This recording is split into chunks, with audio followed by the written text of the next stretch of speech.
Shalom Bapak Ibu Saudara, dimanapun Bapak Ibu berada, yang ada di rumah, di kantor, yang sedang santai ataupun yang sedang mengerjakan tugas kuliah.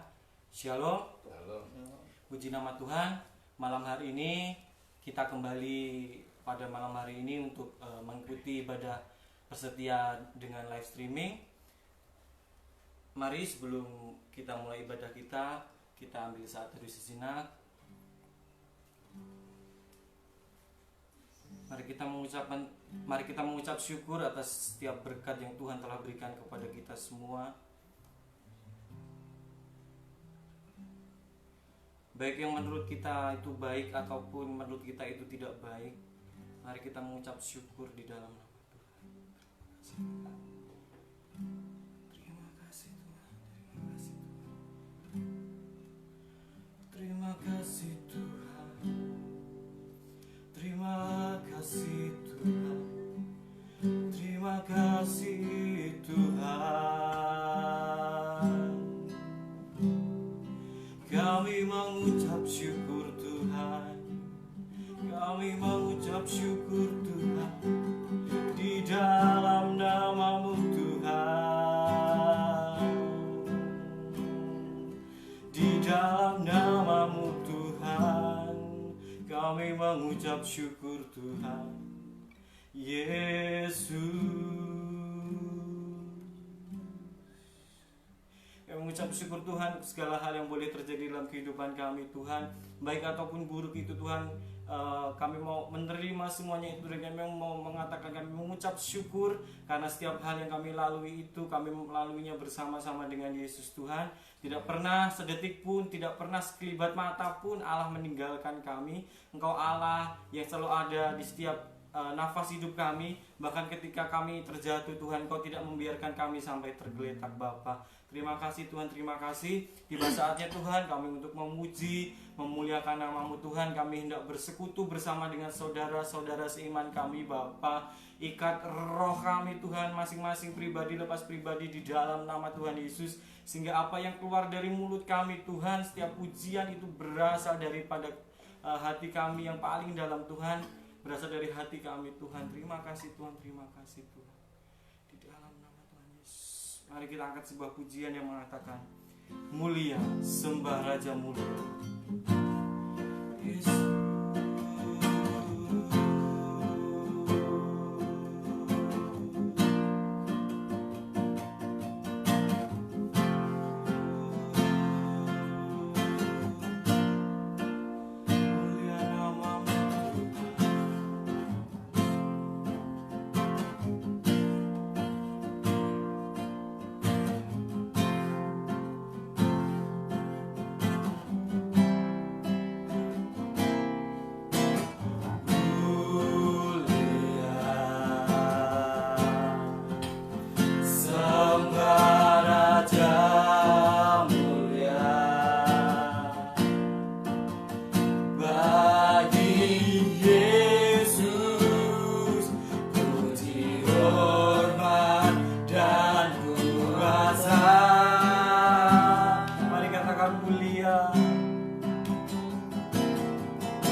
Dia telah mati, dibangkitkan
telah mati. Dia telah mati, dibangkitkan jadi raja. Sekali lagi katakan, dia telah mati. Dia telah mati, dibangkitkan jadi raja.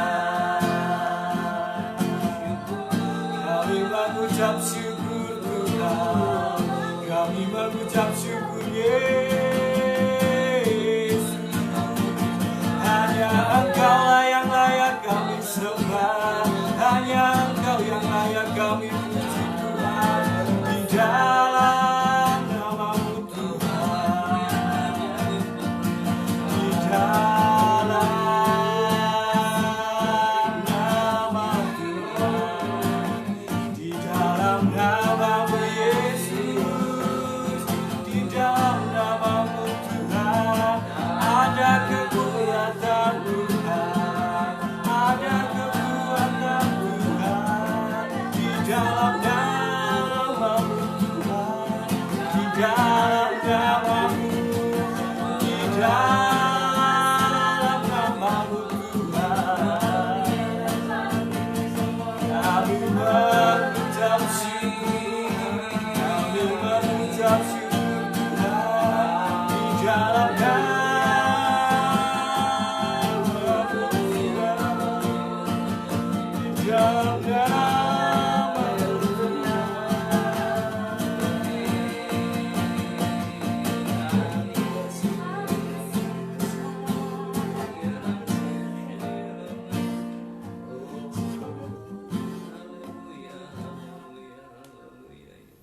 Ada kuasa di atas pujian, ada kuasa di setiap puji-pujian kami Bapa. Tuhan, kami merasakan lawatan Allah yang begitu tenang Tuhan. Kami merasakan damai itu mengalir dalam hati kami Tuhan. Ketika hari-hari ini kami merasa hari kami semakin terasa berat, ketika hari-hari ini kami merasa kami sepertinya tidak mampu Tuhan, tapi malam hari ini kami percaya ketika kami menaikkan pujian dengan penuh ucapan syukur Bapa, ada kuasa yang Tuhan berikan kepada kami. Bahkan ketika firman-Mu disampaikan Tuhan, ada power yang luar biasa, maka kami akan di-charge oleh Allah dengan kuasa yang baru. Hati yang lama Engkau berikan dengan hati yang baru Tuhan, hati yang boleh mengucap syukur di dalam setiap keadaan kami Tuhan. Bahkan ketika kami ada di atas maupun di bawah, kami mau bilang Tuhan Yesus baik. Bahkan ketika hari ini mungkin kami tidak mendapatkan apa-apa, tidak merasakan kebaikan dalam kehidupan kami, tapi kami mau belajar untuk mengatakan bahwa Tuhan Yesus tetap baik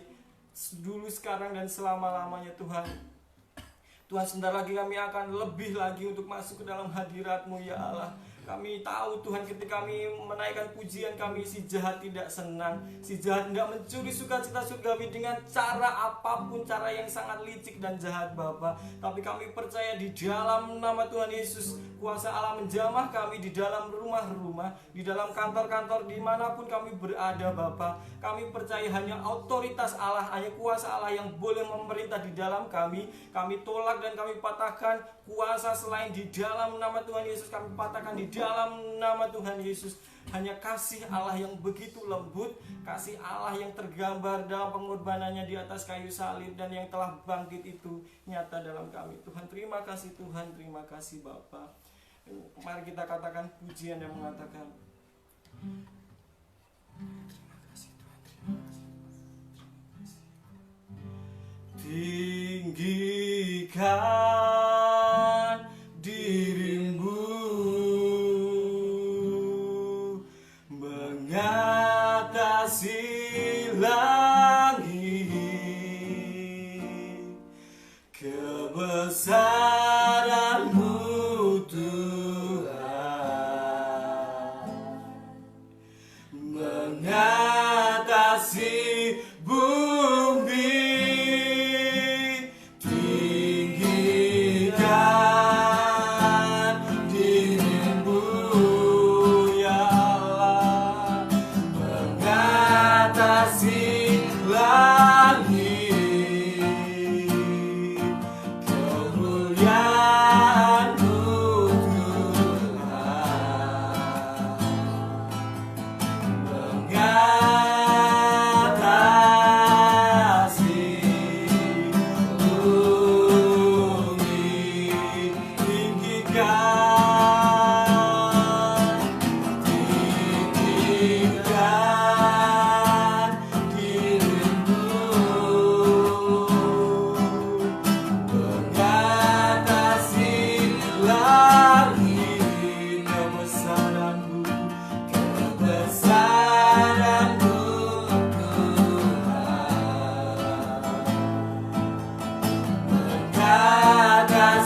hati kita katakan, tinggikan dirimu,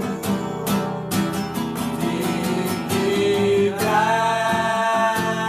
dirimu, mengatasi langit, kebesaran-Mu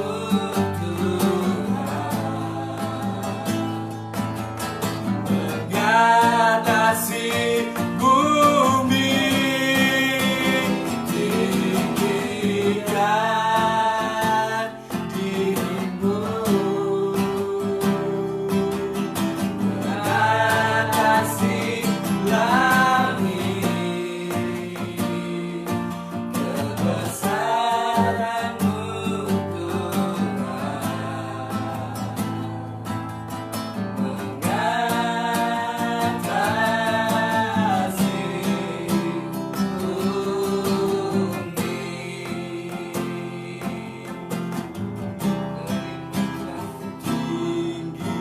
tinggikan dirimu, mengatasi langit, kebesaran-Mu Tuhan, mengatasi bumi, tinggikan dirimu, mengatasi langit, kemuliaan-Mu, kemuliaan-Mu Tuhan, mengatasi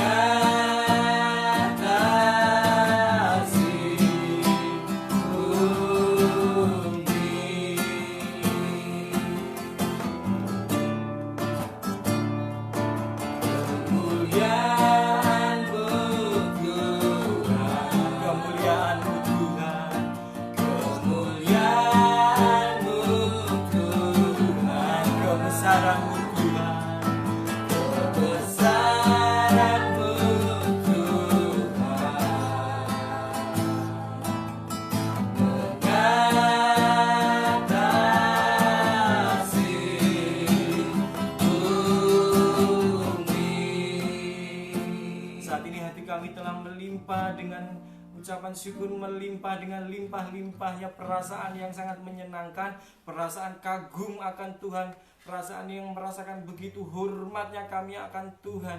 Terima kasih ya Tuhan untuk setiap apa yang telah Engkau berikan kepada kami Tuhan. Tetap ajar kami untuk selalu mengatakan bahwa Tuhan Yesus baik, Tuhan Yesus baik. Tuhan, tiba saatnya Tuhan kami untuk mendengarkan kebenaran firman-Mu. Kami serahkan hamba-Mu yang akan menyampaikan kebenaran firman-Mu Tuhan. Tutup bungkus hamba-Mu dengan kuasa-Mu Tuhan, di dalam nama Tuhan Yesus. Kami tolak segala roh yang tidak baik yang hendak mencuri sukacita surgawi-Mu di dalam nama Tuhan Yesus. Sehingga apa yang disampaikan oleh bibir lidah hamba-Mu Tuhan, semuanya itu hanya berasal dari hatinya Tuhan. Hatinya Tuhan dan disampaikan kepada kami Tuhan. Dan kami siap menyambut kebenaran firman-Mu dengan penuh ucapan syukur. Dan kami alaskan semua ini Tuhan hanya di dalam nama Tuhan kami yang hidup, Tuhan yang telah mati dan telah bangkit lebih dari 2000 tahun yang lalu. Kami alaskan hanya di dalam nama Tuhan Yesus. Haleluya, amin.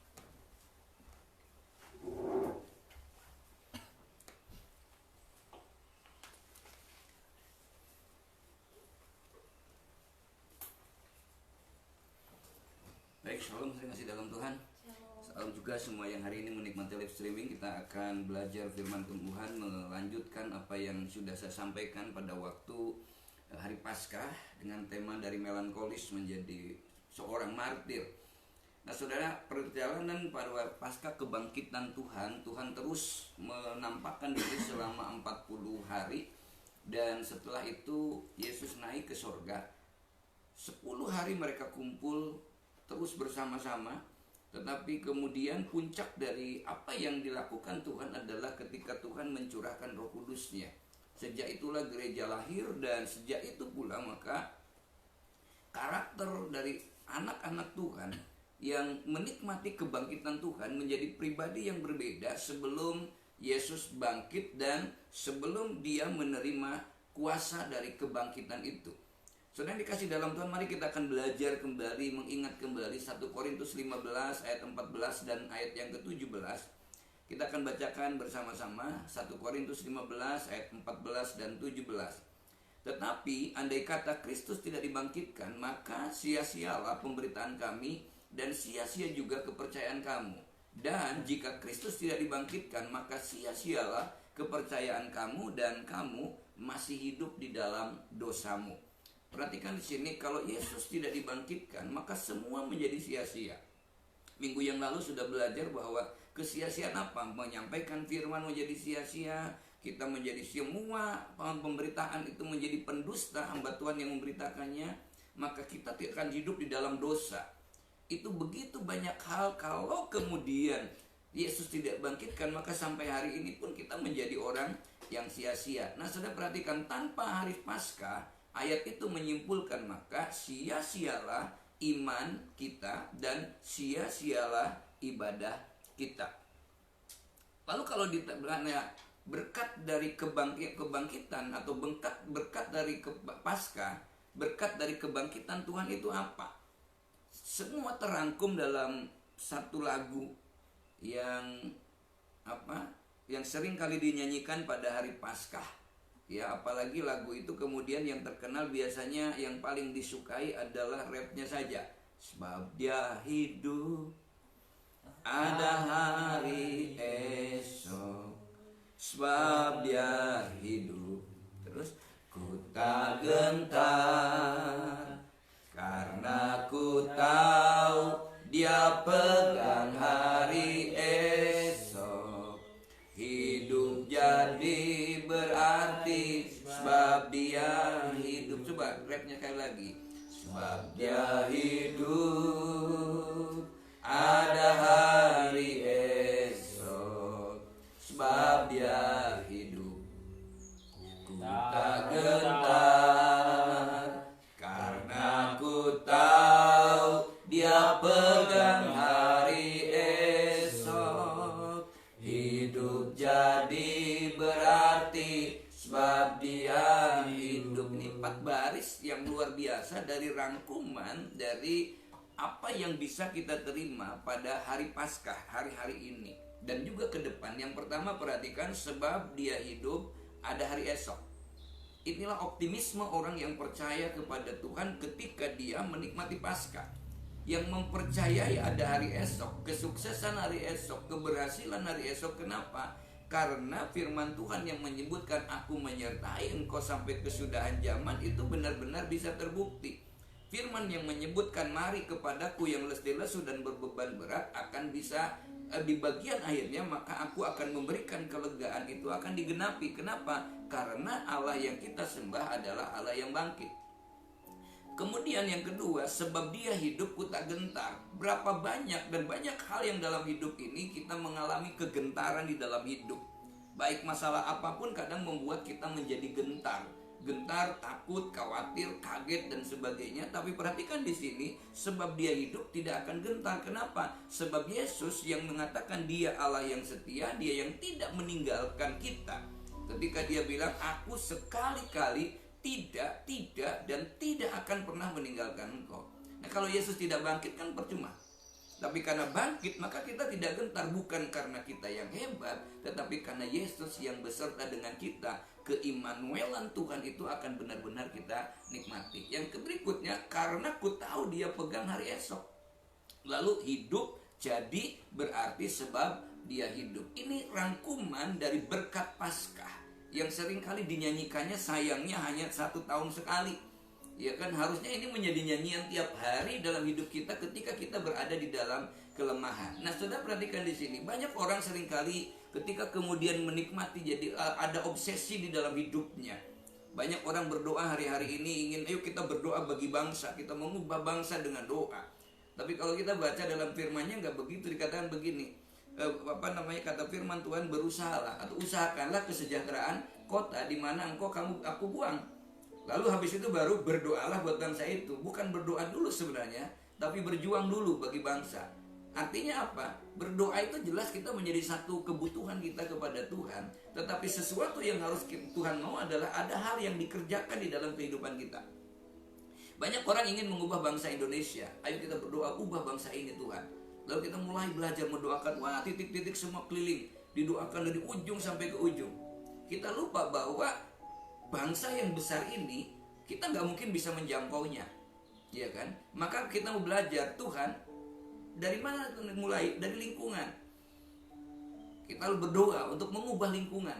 Lingkungan di mana? Satu kampung mungkin, lingkungan pekerjaan mungkin. Itu juga tidak mungkin kita bisa lakukan sendiri. Lalu berikutnya apa? Mengubah keluarga.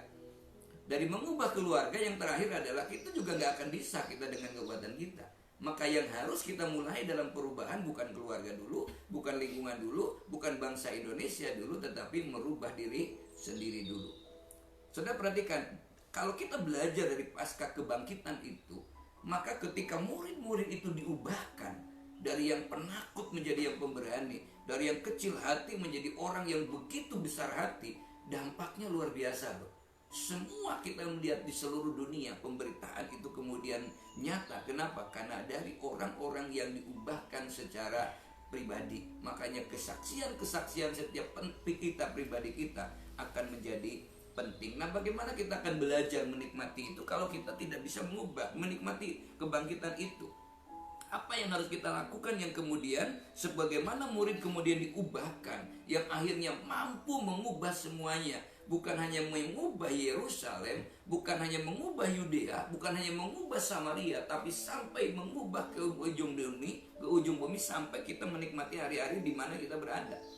Saudara perhatikan, yang pertama yang sudah kita pelajari pada hari Paskah sebenarnya harus kita miliki adalah pengakuan iman yang benar. Kenapa itu menjadi penting? Karena sebenarnya ada begitu banyak pengakuan iman yang hanya di mulutnya saja. Firman Tuhan menyebutkan kalau engkau percaya di dalam hati dan mengaku dengan mulutmu bahwa Yesus adalah Tuhan, maka engkau akan diselamatkan. Perhatikan di sini. Ada pengakuan iman yang hanya berdasarkan mulut saja, tapi ada pengakuan iman yang ada dalam hati, sampai dalam hati. Kadang-kadang tadi saya ngobrol, kalau ada orang bernyanyi taat dan setia yang rapnya, kadang suka dengerin bener saya. Ini bener gak nyanyikannya? Taat dan setia kepadamu Tuhan. Apa yang diuraikan 3 kali? Taat dan setia, taat dan setia. Coba kalau dengerin bener-bener, apakah dia ngomong taat dan setia atau ngomong tak akan setia? Itu kan mirip banget gitu ya. Buktinya apa? Berapa banyak orang, Tuhan saya mau setia kepadamu, tapi ibadah aja gak mau. Tuhan saya memberikan yang terbaik bagi engkau, tapi pelayanan juga tidak mau. Tuhan saya mau berkorban, mempersembahkan seluruh tubuh saya. Tuhan bilang, alah jangankan mempersembahkan seluruh tubuh, mempersembahkan sebagian kecil dari yang miliknya aja kadang tidak mau. Waktu yang diberikan 24 jam sehari oleh Tuhan sama di seluruh dunia, tapi berapa yang bisa kita berikan kepada Tuhan? Jadi kadang orang-orang mengatakan, persembahkanlah persembahan yang kudus, yang hidup tubuh. Jangankan tubuh yang hidup semuanya, yang kecil saja, materi, waktu, itu apa yang kecil-kecil aja kita tidak mau. Jadi kalau kita mengatakan Bapakku persembahkan tubuhku, kita belajar dulu benar nggak tubuh ini. Karena tubuh ini adalah dari ujung kepala sampai ke ujung kaki, bukan hanya yang kelihatan bicara itu, tapi dari semua yang ada di dalam kehidupan kita. Kita melihat pengakuan iman yang benar itu mulai dari siapa? Gak banyak ngomong Thomas ketika dia mengaku pengakuan yang iman yang benar. Kita sudah belajar minggu yang lalu siapa Thomas. Orang yang begitu melankolis, orang begitu kecil hati. Alkitab hanya mencatat dia dari daftar para murid saja. Dia hanya melengkap penderita dari para murid. Tidak pernah ada hal yang menonjol dari Thomas itu. Hanya 3 kalimat saja dalam firman Tuhan dicatat oleh Injil Yohanes yang semuanya berbicara tentang pesimis. Ketika Yesus mau ke Yudea membangkitkan Lazarus, dia punya pengalaman traumatik bahwa di situ dia mau dirampok, Yesus mau dibunuh. Maka dia ngomongnya sangat pesimis banget. Mari kita pergi juga untuk mati bersama-sama dengan dia. Ketika kemudian Yesus akan pergi ke rumah Bapa, dia sudah diajarkan, ternyata dia nggak pernah dengerin firman Tuhan. Dia datang beribadah, dia ikut pengajaran Tuhan tentang bagaimana Yesus mempersiapkan tempat, dan kalau tempat itu ada dia akan datang kembali. Ternyata dia nggak dong. Sampai dia berkata begini, Tuhan kami tidak tahu kemana engkau pergi. Padahal Yesus katakan kalau rumah itu sudah jadi, aku akan datang menjemput. Nah kalau menjemput kan nggak perlu tahu di mananya. Dijemput kok. Itu perhatikan kenapa? Ini orang nggak dong, karena dia trauma maka pikirannya nggak pernah konsentrasi. Berapa banyak hari-hari ini orang yang katanya punya iman tapi konsentrasinya hilang, nggak bisa fokus di dalam hidupnya. Berikutnya siapa lagi? Ketika murid lain berteriak kepada Thomas, kami telah melihat Tuhan. Dia juga nggak percaya. Kenapa? Nggak yakin dong, aku belum melihat. Yang heran itu adalah murid-murid kumpul, dia nggak ada. Itu berarti cenderung orang-orang yang seperti ini dia memisahkan diri. Dia nggak bergaul, dia mungkin minder, dia mungkin kecewa. Banyak hal yang membuat orang kemudian tidak berani bergaul, padahal ada potensi. Saudara perhatikan bagaimana perubahan Thomas kemudian. Dia hanya membuat satu statement pengakuan iman yang sangat singkat. Ya Tuhanku, ya Allahku. Ya Tuhanku dari kata kyrios atau kurios berarti dia punya pengakuan iman yang begitu hebat bahwa Yesus adalah tentang kyrios itu orang yang berkuasa penuh atas sesuatu dan atas seseorang. Jadi sebenarnya ketika dia bilang ya Tuhanku, dia sedang memberikan pengakuan iman bahwa Yesuslah yang berdaulat atas kehidupannya. Ini pengakuan iman yang benar, bukan dari banyaknya perkataan yang diucapkan. Sekarang kan banyak pengakuan-pengakuan iman, begitu banyak orang hafal, tapi orang tidak bisa memahami. Tapi pengakuan iman yang benar pada hari Paskah itu hanya katakan Yesus Kristus adalah Tuhan. Yesus Kristus adalah kurios. Dia yang berdaulat. Nah kalau orang percaya, memiliki pengakuan iman bahwa Yesus yang berdaulat atas hidupnya, maka orang yang demikian ini, dia yang akan terus bergairah ketika dia ingin meraih cita-cita, karena dia tahu betul Tuhan menempatkan masa depan yang penuh dengan pengharapan. Dia gairah untuk menggapai itu karena ada kekasihnya yang menyintai dia, yaitu Tuhan. Maka dia akan memiliki satu komitmen bahwa gunung kan kudaki, laut akan kuseberangi. Kenapa? Karena jelas Tuhan menempatkan kita kepada masa depan yang penuh dengan pengharapan. Yang kedua apa? Ibadah yang benar. Saya perhatikan, apakah ibadah ada yang tidak benar? Banyak. Saya tidak bisa, tapi ibadah yang benar itu apa? Tuhan udah jelas berjanji dalam 1 Timotius 6 ayat yang ke-6. Dia bilang begini, memang ibadah itu kalau disertai rasa cukup. Rasa cukup berarti rasa syukur. Besar, memberi keuntungan yang besar. Memang ibadah itu kalau disertai rasa cukup memberi keuntungan yang besar. 1 Timotius 6 ayat yang ke-6. Pertanyaannya adalah berapa banyak sekarang orang yang beribadah? Nah kalau sekarang masa Covid ini orang nggak mau ibadah, alasannya takut ketularan, tapi jalan-jalan iya gitu ya. Kalau ibadah nggak mau kumpul dengan jemaat yang biasa ketemu, nggak mau, takut. Tapi kalau ke pariwisata yang kumpul dengan banyak orang mau gitu. Heran itu banyak, karena kan begitu ya. Ibadah nggak mau tapi berjalan-jalan bareng bisa gitu. Perhatikan orang nggak ngerti. Ada orang yang beribadah tapi nggak menikmati keuntungan besar. Karena orang menganggap bahwa keuntungan itu laba terus. Keuntungan ibadah yang serta cukup memberi keuntungan besar. Kenapa? Dalam ibadah itu kan lengkap. Dalam ibadah itu pasti ada doa. Dalam ibadah itu pasti ada pujian. Dalam ibadah itu pasti ada ucapan syukur. Kita sudah belajar beberapa waktu yang lalu, kuasa doa itu besar. Sebab Yesus bilang doa orang benar kalau dengan yakin didoakan besar kuasanya.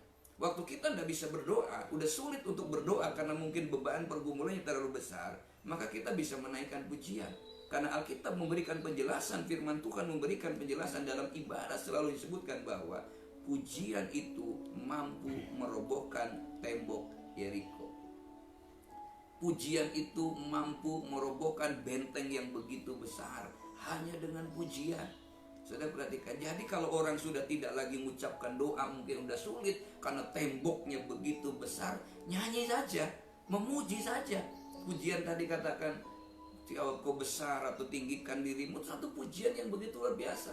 Kenapa? Karena ketika kita memuji Tuhan dengan sepenuh hati, firman Tuhan menyebutkan Allah bertahta di atas pujian. Kalau Allah bertata di atas pujian, yang keluar itu sukacita. Loh kok Pak kalau memuji keluar air mata? Air mata belum berarti sedih, tapi air mata itu adalah air mata sukacita kehadiran Tuhan. Dan kalau sukacita itu muncul, maka akan memberikan semangat yang baru. Maka begitu semangat yang baru, perhatikan, mujizat itu akan nyata. Kuasa Tuhan akan dinyatakan. Karena firman Tuhan katakan hati yang gembira itu adalah obat yang manjur. Yang ketiga, ketika kita memuji saja sudah tidak bisa, Maka kita belajar bahwa ada ucapan syukur. Ketika banyak orang diperhadapkan kepada situasi yang tidak mungkin menurut manusia, ya bersyukurlah. Yesus berhadapan dengan begitu banyak orang, ribuan orang. Dia tahu apa yang dia perbuat. Firman Tuhan mengatakan mereka harus diberi makan. Padahal ada kalimat pendek, sebenarnya Yesus tahu apa yang mau dia lakukan. Bukan yang murid lakukan loh. Cuma Yesus mau bagaimana sih respon muridnya ketika menghadapi situasi seperti itu. Dia ada bersama dengan Tuhan, tapi faktanya murid-muridnya bilang apa? Mau belinya di mana? Ya kan, ada yang bilang uang 200 dinar tidak cukup. Sebenarnya kok cukup? Ya kan, lebih keren anak kecil yang dia punya 5 roti dan 2 ikan. Ini loh, ini diberikan, udah dia nggak mikir.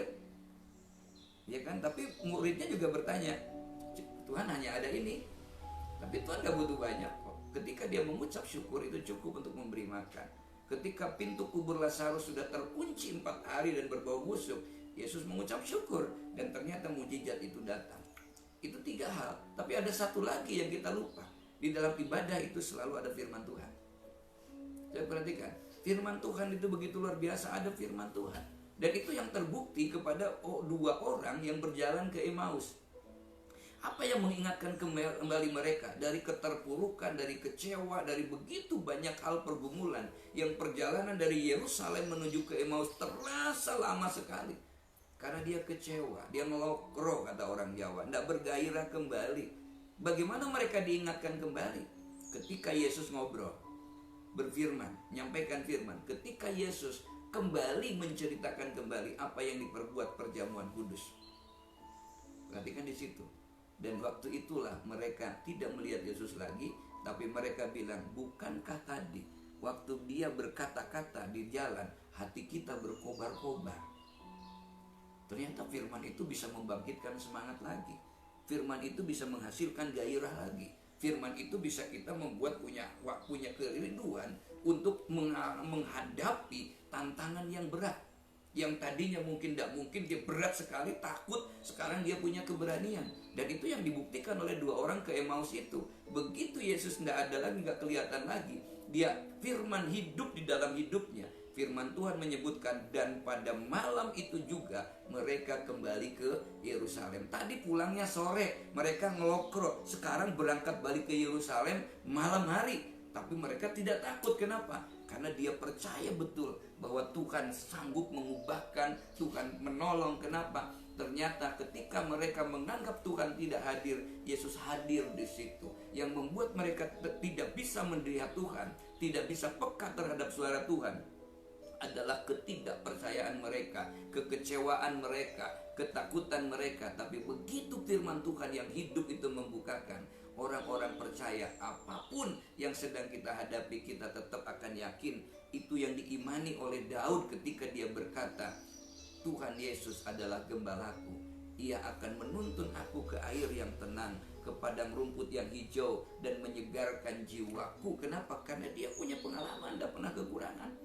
Bahkan yang heran itu, Daud bilang, dan gadamu dan tongkatmu itu yang menghibur aku. Meskipun dalam lembah kelam dia tidak takut bahaya. Ini yang hebat. Kenapa? Karena ibadah yang benar. Itu yang luar biasa. Bukankah hati kita berkobar ketika Ia berbicara kepada kita di tengah jalan, dan ketika Ia menerangkan kitab suci kepada kita? Cuma sayang banyak orang ketika menyampaikan firman, dengar firman, kadang-kadang orang melihat dulu siapa yang menyampaikannya, bukan mendengar isi firmannya. Banyak orang kadang-kadang melihat udah membuat menutup dulu. Ini pasti begini, ini begini. Saya sudah tahu. Perhatikan. Saya pernah mendengar firman, justru bukan dari firman yang membuat punya gairah, dan sampai saya tulis di dalam Alkitab, di depan itu. Kenapa? Ada yang menyampaikan yang menjadi rema itu adalah hati tenang, hati bimbang, rezeki hilang. Hati tenang, rezeki datang. Itu hanya sepele gitu loh, tapi itu membuat gairah hidup. Kenapa? Karena ternyata yang sepele itu rema dari Tuhan yang menjelaskan firman Tuhan. Saudara, firman Tuhan sanggup memulihkan keberanian iman, dan kembali malam itu juga ke tempat saudara-saudaranya. Yang berikutnya adalah apa? Bekerja yang benar. Loh, apa hubungannya bekerja yang benar, saudara? 1000 macam perasaan menekan ketika Petrus itu mau berkumpul dengan muridnya. Kenapa? Dia kan selalu orang yang merasa paling hebat, pengen jadi pemimpin, menonjol. Bahkan ketika mau dibasuh aja dia bilang, oh jangan guru, gak usah. Tapi begitu Yesus katakan, kamu akan tahu nanti. Dia bilang apa? Kalau gitu seluruh tubuhnya aja guru. Ketika murid-gurunya bilang, murid-murid yang lain ini, dia bilang, enggak, meskipun aku harus mati, aku siap. Orang paling hebat. Tapi Yesus bilang begini, halah Petrus, nanti kamu lihat, sebelum ayam berkokok 2 kali, engkau sudah menyangkal aku 3 kali. Tidak guru, mati saja siap. Benar. Waktu Petrus digiring ke pengadilan, ke imam besar, waktu Yesus digiring ke imam besar, Petrus akhirnya menyangkal Yesus 3 kali. Kira-kira kalau udah menyangkal, kumpul dengan teman-temannya kayak apa dia? Kan gengsi, malunya luar biasa, ya kan? Apalagi 1000 macam kecewa terhadap diri, bingung, kikuk, ya. Pasti dia bingung tentang hari depan juga. Dan akhirnya Yesus menjumpai Petrus waktu itu. Kenapa? Hendak membebaskan Petrus dari perasaan ketersisihan, keterhukumannya. Dengan apa? Dengan bekerja. Ternyata bekerja itu bisa memulihkan kepercayaan. Di dalam bekerja itu kita bisa bertemu dengan Tuhan. Bukan Tuhannya wujud jelek dalam pekerjaan, tetapi Tuhan memberikan. Orang pengen diberkati tetapi tidak mau bertindak, hanya beriman saja. Kira-kira mau datang gak sih? Ya kan? Tuhan pulihkanku, Tuhan ini gak bisa. Alkitab bilang begini kepada Petrus, aneh, cara yang diberikan Tuhan kepada Petrus itu adalah memberi pekerjaan. Ketika dia bilang kepada Petrus, apakah engkau mengasihi aku? Engkau tahu Tuhan. Kata Yesus apa? Gembalakanlah domba-dombaku. Aneh kan?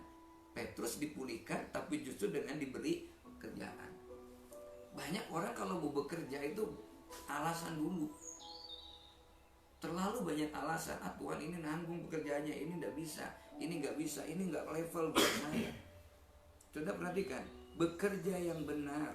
Petrus ketika gembalakanlah domba-dombaku, apakah kau mengasihi aku? 2 kali ditanya. Yang ketiga akhirnya Petrus menangis dan bilang, engkau sendiri tahu bahwa. Jadi kalau ingin melihat dari bentuk orang yang mengasihi Tuhan, sebenarnya bukan dari cara ibadahnya saja, tapi dari mana, bagaimana dari kita melayani, dari kita bekerja, dari kita melakukan sesuatu akan kelihatan. Kenapa? Sebab kalau orang yang benar-benar mengasihi Tuhan, pekerjaan yang kita lakukan bukan karena ingin dipuji manusia, tapi kata Tuhan apa? Lakukanlah itu seolah-olah untuk Tuhan dan bukan untuk manusia. Itu akan kelihatan kok gairahnya. Makanya promosi itu sebenarnya bukan ditentukan oleh orang lain, ditentukan oleh kita. Pada waktunya Tuhan bilang, kalau engkau setia terhadap perkara yang kecil, maka aku akan memberikan tanggung jawab yang lebih besar. Yang kecil saja nggak bisa dipercaya, bagaimana yang lebih besar? Yang masalah mamon saja nggak bisa dipercaya, keuangan, bagaimana mau dipercaya masalah yang lain? Nah perhatikan, itulah makanya Petrus dipulihkan. Itu di bagian terakhir loh Injil. Dalam kitab Injil dikatakan Petrus dipulihkan. Kenapa? Dari keterpurukan, minder, malu. Saya yakin dia bertemu dengan teman-temannya gak ada muka loh itu, karena dia ngomongnya besar, tapi ternyata gelekrek, paling nyangkal sendiri. Yohanes malah gak pernah menyangkal dia ada di situ, ya, di salib Yesus. Perhatikan, dia menyangkal. Orang yang paling hebat ngomong besar tuh menyangkal. Dia kira-kira mau ketemu gimana? Celingusan itu ketemu orang. Tapi Yesus bilang, tidak dikatakan ayo dong kamu kumpul, bekerja, aktivitas. Banyak orang kan mau pelayanan jaga mikir dulu, padahal dia punya potensi, tapi nggak mau. Kenapa? Aku belum level, aku belum layak. Lalu kapan mau layaknya kalau nggak dimulai? Kapan layaknya bekerja? Kapan mahirnya bekerja? Yang namanya orang bekerja profesional, bekerja mahir, bekerja pakar, itu pasti dimulai dengan tidak bisa apa-apa.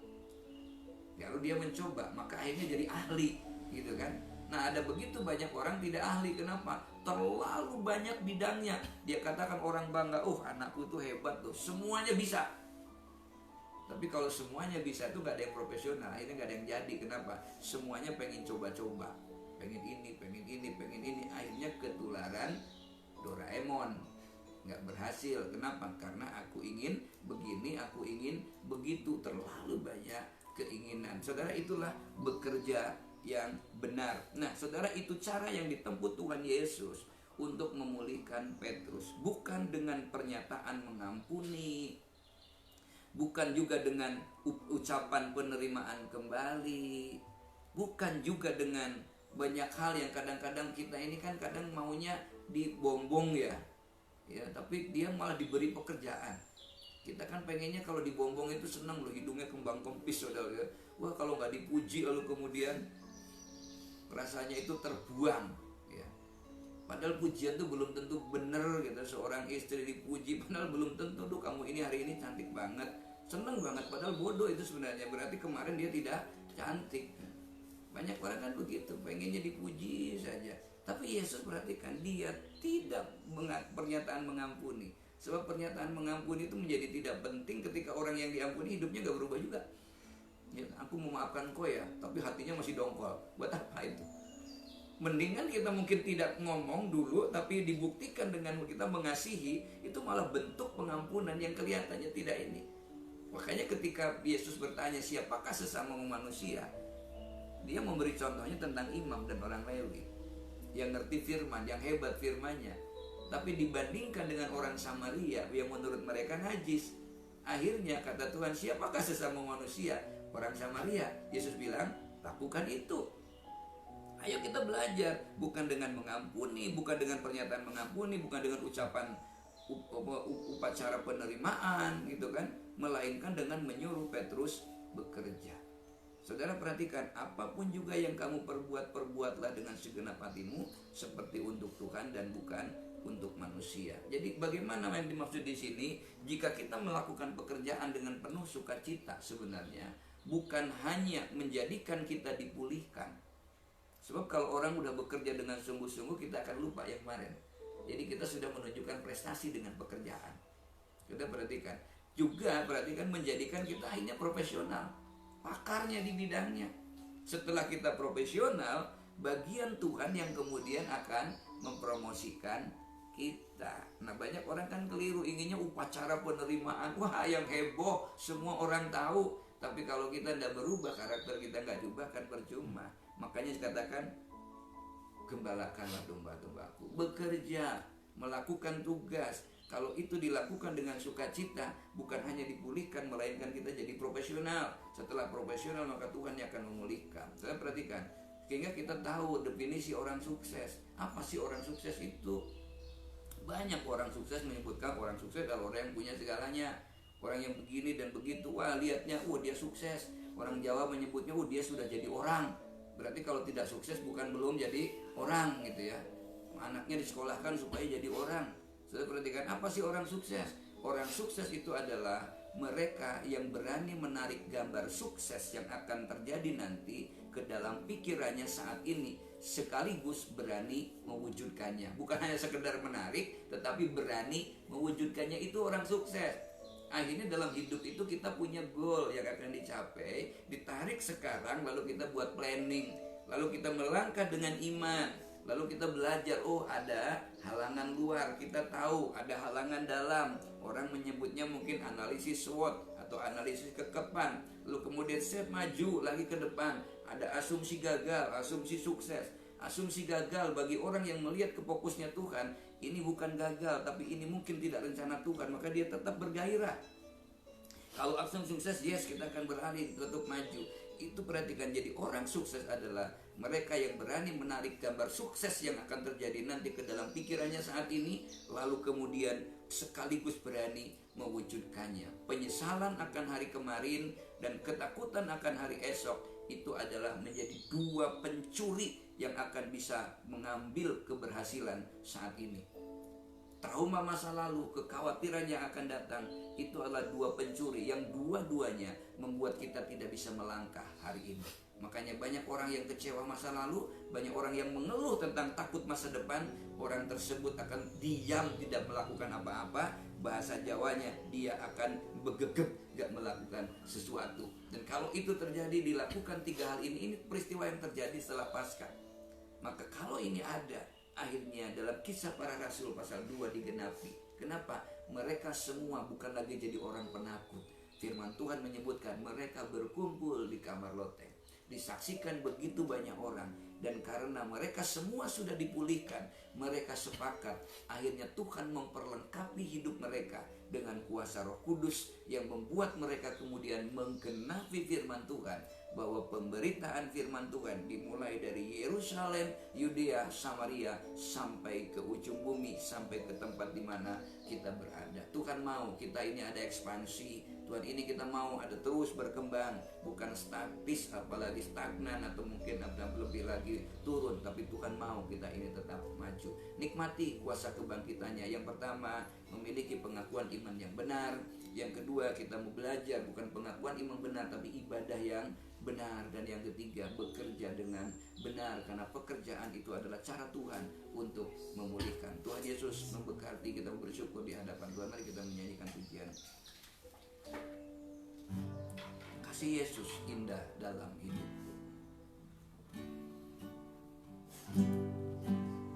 Amin, haleluya.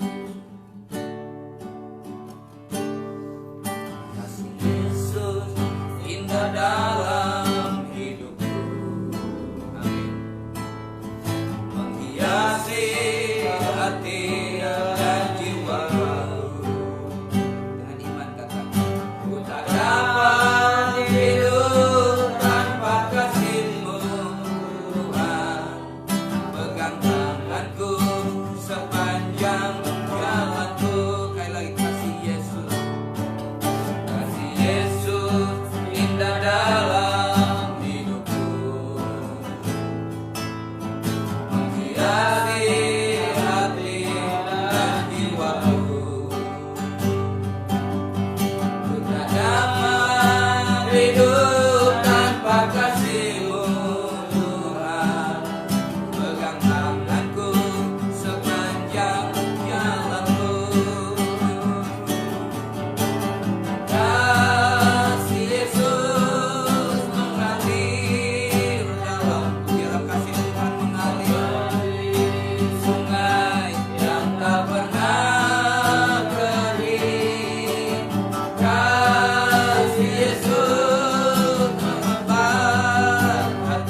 dalam kasih-Mu ku merasa teduh. Kasih Yesus mengalir dalamku seperti sungai yang tak pernah kering. Kasih Yesus mengepar hatiku, dalam kasih-Mu ku merasa teduh. Dalam kasih-Mu ku merasa teduh. Dalam kasih-Mu ku merasa teduh. Tuhan, ini iman kami merindukan kasih-Mu senantiasa di dalam hidup kami. Kami bukan hanya memperingati Paskah secara ritual saja Tuhan, tapi kami mau belajar untuk memiliki pengakuan iman yang benar yang akan berdampak pada perubahan hidup. Kami mau belajar Tuhan untuk menikmati ibadah, setiap ibadah yang ada, ibadah yang benar, bukan tempatnya, bukan peralatannya, tetapi sikap hati yang benar ketika menikmati ibadah, berdoa, pujian, bersyukur, mendengar firman Tuhan. Kami benar sungguh-sungguh itu akan menjadikan rema di dalam hidup kami, karena kami sadar, kami paham doa besar kuasanya, pujian dahsyat kuasanya, ucapan syukur hebat kuasanya, bahkan firman juga dahsyat kuasanya. Kami bersyukur Tuhan. Dan kalau kami diminta melakukan sesuatu, itu bagian dari prosesnya Tuhan. Bahwa Petrus dikatakan ketika dia ingin dipulihkan, dia diminta Tuhan melakukan pekerjaannya dengan benar, aktivitas dengan benar. Terima kasih Tuhan, hiduplah Engkau di dalam hidup kami sehingga mereka kemudian dipenuhi Roh Kudus. Maka hari ini juga Tuhan, ketika kami menikmati berkat firman ini, kami membuka hati buat Roh Kudus itu nyata di dalam hidup kami, membebat, menuntun, menopang setiap langkah kami, supaya kami terus melakukan aktivitas seturut dengan kehendak Tuhan. Sebab Roh Kuduslah yang akan memungkinkan kami belajar untuk tertuju bagaimana hidup kami meninggikan Yesus, baik dengan hidup kami, perkataan maupun perbuatan kami. Terima kasih Tuhan, berkati setiap kami, berkati tempat di mana kami menikmati ibadah ini, di studio ini Tuhan. Kau berkati benar setiap keluarga yang ada, setiap kami yang melayani. Demikian juga Tuhan memberkati yang hari ini menikmati live streaming dimanapun mereka berada, bahkan nanti yang kemudian akan membuka kembali channel live streaming dari YouTube Alithea Tirta Kencana.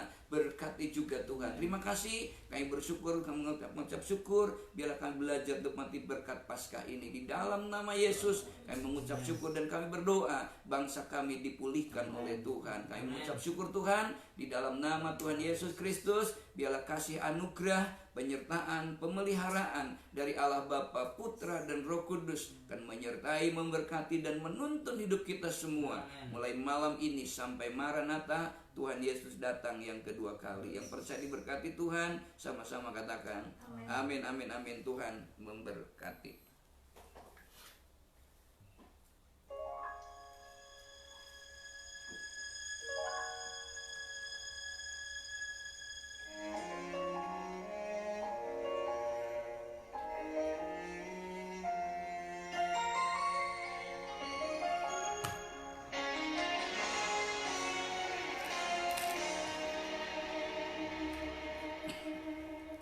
Semusim berlalu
Esa